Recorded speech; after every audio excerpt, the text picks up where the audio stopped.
Okay, so this is a viola concerto, actually. It's been transcribed for violin. Transcriber unknown. This is an LP. This was a whole series of these LPs that came out in the 60s, maybe even earlier. And on the back of this record jacket here, you can see where there's some of the other selections we had in this series.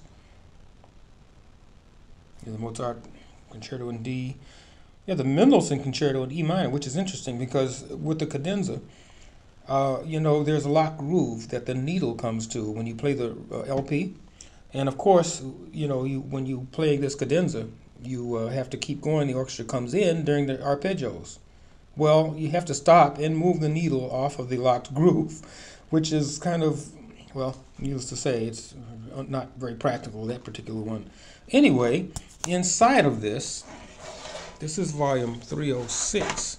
And inside of this, there's a little booklet that has the music that the soloist plays from. These booklets are attached to the actual jacket. I'll show you the last page here, which is the last page of the last movement of the concerto.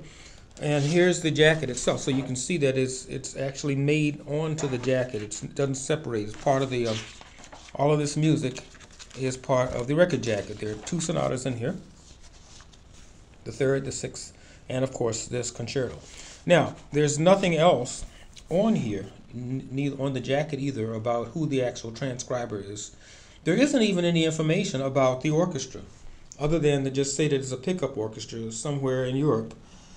There's no copyright inscription on any of the jackets, either the jacket or inside of the music anywhere. All right, on any of the pages, there's no copyright insignia of any kind. Anyway, this is the concerto. Now, for the benefit of students who might be performing this for adjudication, this is page 9 of the booklet. Remember, the booklet is attached to this LP jacket.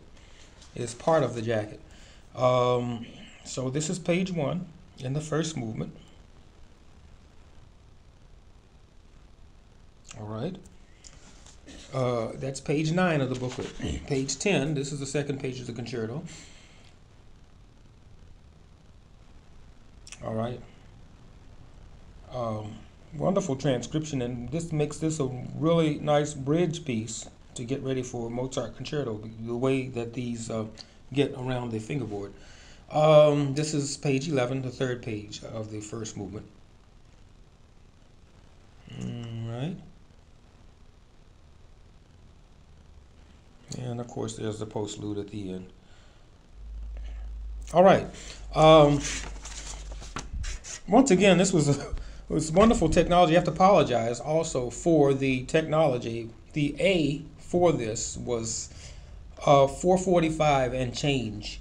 And that's because of the technology. I don't know, because the new turntables are different from the old turntables. I don't know, except that it says here that it's an A440, but it's not, as you can hear very easily. It's and I checked it. It's about A445.6 or something like that. It's very high, even for Boston. But anyway, this is the transcription, transcriber unknown, of the viola concerto, Handel Concerto in B minor. All right.